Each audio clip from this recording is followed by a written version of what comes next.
Hello, good morning. We're back to script writing. And to be very honest with you, I kind of feel like I'm spending more time on the script than I usually am. It's not because I don't care about the script or don't spend a lot of time on it normally. Making these videos and documenting it and doing the voiceovers, it takes a lot of time. It really does.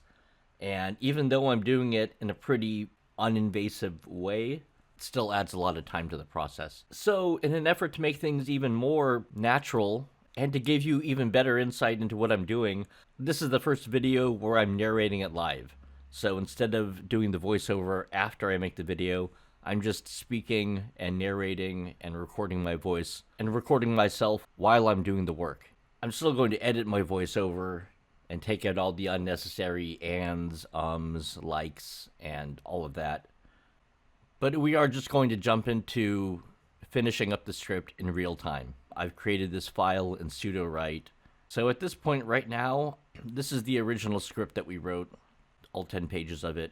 The blue is from the second session, the black is from the first session. Here we're going to clean all of that up and just make it more palatable for Sudowrite to intake. And we really don't have to do a lot. We really just have to look at what we wrote here. See, at this point, I'm a couple days out here, so I kind of forgot what I even wrote. I remember the story, and I remember that I was going to rename my character again. So now he is Prince Zenith.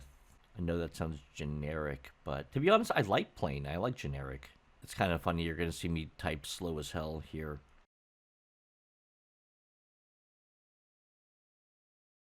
I forgot to mention that in the last video, is that it's kind of funny. I'm sure some people will be watching this and going, oh my god, he wrote 10 pages in under 2 hours? That's great. That's really awesome. And other people are going to look at it and go, oh my god, this guy writes slow. Either one would be correct.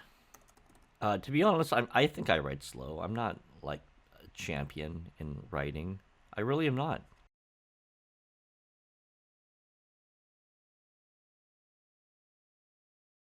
There we go. Did I just replace all of them? Okay, yeah, I just replaced all of them. There we go. That's efficient, right? So what do we need to do to get into Sudowrite here? So here's what you can do. Here's one thing you can do. You can just actually export this and then import. So I just imported the entire thoughts document here and put it again into the brain dump section here. So at this point, I'm just reformatting that document directly in Sudowrite in the brain dump section here. And the brain dump section is exactly as we basically were doing. It's for anything. You can just dump thoughts, ideas, the story synopsis. There is a separate section for the synopsis. So what I'm going to do is copy that, which is basically the plot synopsis, and put that into this section here, synopsis.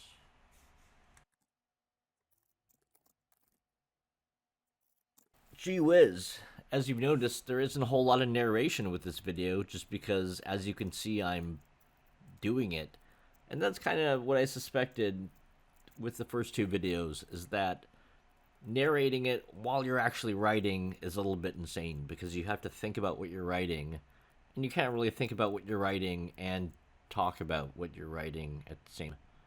I mean, not in any kind of cohesive way that an audience would want to hear about. You can talk to yourself, I suppose, but that sounds sort of just maniacal, right? So anyway, I'm probably going to double speed a lot of this video, the parts where I'm not speaking, and I guess that's all. I'll have to do it. I don't know. We'll figure it out. We'll find a way. So this part that follows here, this is narrated after the fact. I did have to double time that boring part, so I just had to throw something over it for you to, some information for you to get some value out of. I thought I'd use this time to let you know that the script is really important. I do spend a lot of time on the script because when you really think about it, The script is what makes or breaks your entire production. It's going to be the thing that sets you apart or doesn't. And I admit, a lot of my productions, they're not the best stories, they're not the best movies. I totally admit it. I totally get it. But the point is, and you should be able to see this from the outside without even really taking this course, is that the script can be anything. If you have a really good story, if you have a story to tell, then by all means tell it. Using the same tools that I'm using, there's no reason why you can't tell your story, and there's no reason why it can't be awesome. And there's no reason why you can't make a completely great, over-the-top, award-winning animated movie, because it all comes down to your story and your script. And if you could write a good one, if you have a good story to tell, then there's nothing stopping you. Do it yourself. Get out there and tell your story. Do the thing that you want to do. If you have a creative vision, there's absolutely nothing stopping you right now. So that's kind of my point. At the very least, to inspire other people, even if it's inspiring them through not liking what I do. Because I get that. A lot of people probably look at what I do and go, oh, that's horrible. I could do better. But in essence, that's what I want. I want people to do it themselves. I want people to do better. I want people to make awesome movies. And there's nothing stopping you. If I can do it, anyone can do it. The story that you decide to make into an animated film, it can be anything. You can tell whatever story you want. That's the greatest freedom about this, is that whatever you have to say, whatever message you have to give to the world, you can absolutely do it now. You can use these tools. It doesn't cost very much money. It's not very hard to do. And that's really kind of the point of this whole AI writing and using AI to assist you in writing your script. Even if your story is half baked, even if you have half of an idea, the tools are there to help you bring it out and to help you realize it and to help you decide what your story should be and to finish it. That's the way I like to use LLMs in the writing phase here. Is that think of it as a writing partner. It's a writing partner, it's your buddy, it's your friend who likes to write with you. Of course, it's a robot, so you don't have to pay it anything. It's not going to ask for any compensation because it is a tool. But think of it like a friend, like a writing partner. Here's the big thing, is it's not the creative guy. You're the creative guy. You're the ideas person. You're the person actually thinking up the story, thinking up the creative parts. You're the one really telling the story. But your writing partner, this guy, he's the guy who's the expert in writing the story. Like, imagine him as a person who went to writing school, went to college to learn how to write movie script. And he knows everything technical about writing a movie script. He knows all about the story structures that we spoke about earlier. He knows all about how to format a script. He knows all about the script should be 90 minutes long because a movie's 90 minutes long, and the script should be 1 page per minute. That's how you should pace the dialogue. 1 movie script page per minute of screen time is about what it is. A 120-minute movie is going to be about 120-page script. I mean, that's basic. You don't need a screen expert to tell you that. But imagine the LLM as a guy who really knows how to write, and his grammar is great, and he knows every trope, every cliche, every episode of every sitcom, and how it works and why it works, and how to end the story, and he knows all of that. He knows all the technical details and all the ways to sort of make it work within the framework of TV and movies and actually telling the story in the proper way. But he's a nerd. He's not an ideas guy. He's not the creative guy. You're the creative guy. He's not actually coming up with the cool hooks and the cool what ifs. You're that guy, and he's helping you turn those ideas and take those hooks and bring them out, flesh them out, suss them out into complete scripts.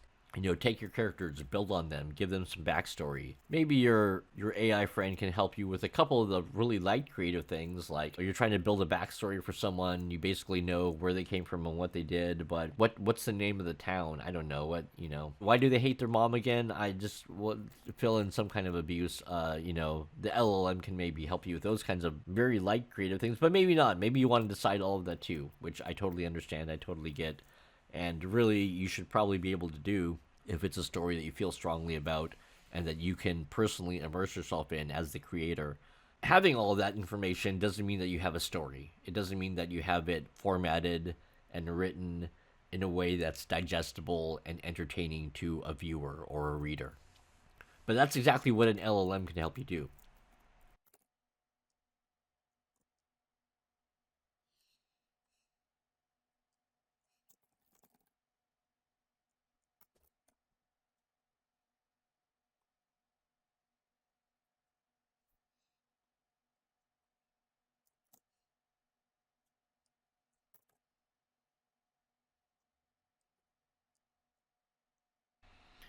Okay, looks like I spell checked.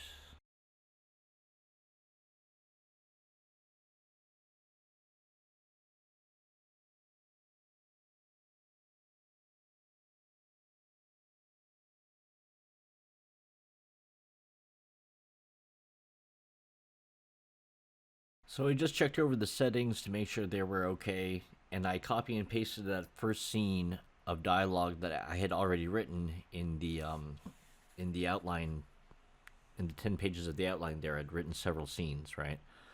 So the very first scene where they land and he has a little discussion with one of his generals or soldiers, I copy and pasted that right in here because Sudowrite, this AI, it wants information. It wants your brain dump. It wants your synopsis. It wants your characters.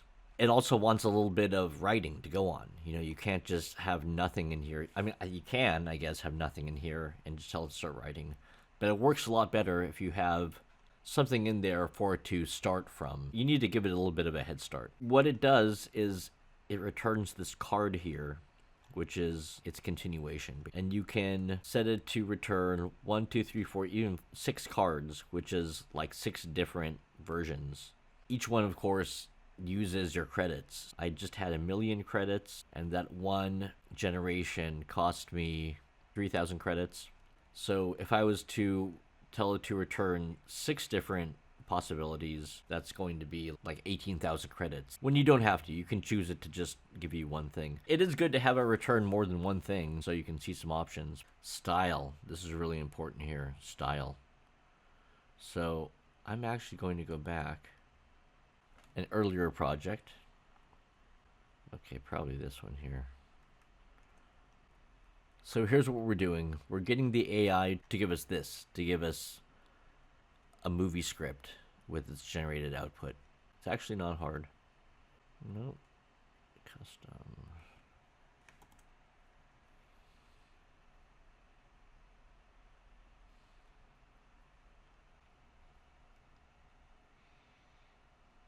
I'm not sure why I did that. I literally just hit generate all characters, just thinking.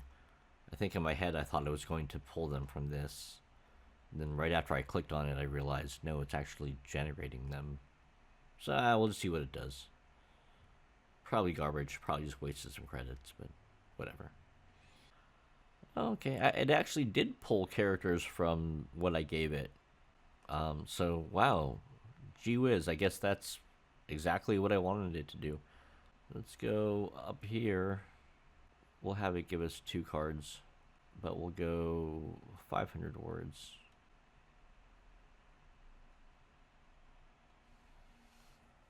So there we go. It wrote 1, wrote 2, and there we go. It worked. It actually gave us this. It gave us this scripted style.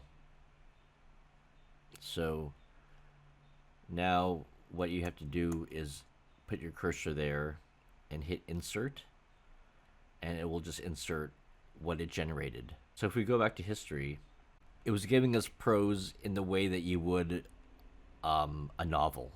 So it was giving us, like, you know, neither the prince nor any soul in his company yet knew it, but the map scouts had been frantic. So that's like a novel. But with that one style command that we gave it, I was able to get it to give us a script. So that's kind of important, but really not totally important because we're going to rewrite this whole thing anyway. So this script that it gives us here, it probably isn't going to be what the final script is. It still isn't. We're doing AI here. We're doing AI. Look at me, Mom. I'm doing AI.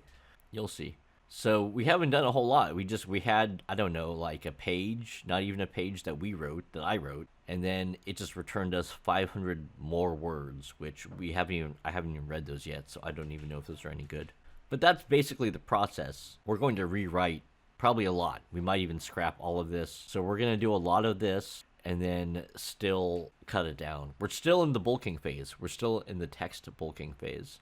So let's see how this goes. But again, kind of big how we got it to go from writing a novel to now it's giving us a script, which is important just because even though we're going to rewrite it, we don't have to turn this into a screenplay. We don't have to take this novel and just totally rewrite it into a screenplay. We already have the screenplay here.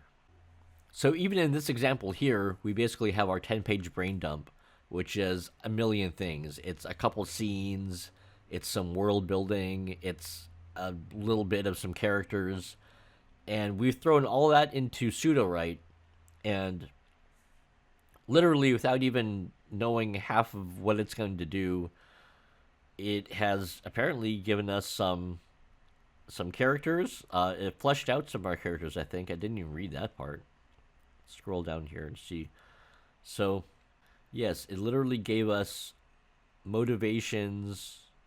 So this is like a random general here that I think was probably mentioned somewhere. General Tharos. His methods, his motivations, his powers and resources, his weaknesses. And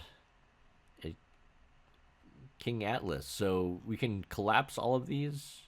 Oh, Ben. Okay, let's see what it gave us for Ben. Ben is emotionally and charmingly warm. Yeah, that's kind of what I wanted. He is a badass, though. This Ben guy is like Conan the Barbarian, but like a softie. Yeah, that's actually... But this is what everything it's saying here is exactly what I wanted Ben to be. That's so crazy. King Atlas. It's like it read my mind. Crazy, right?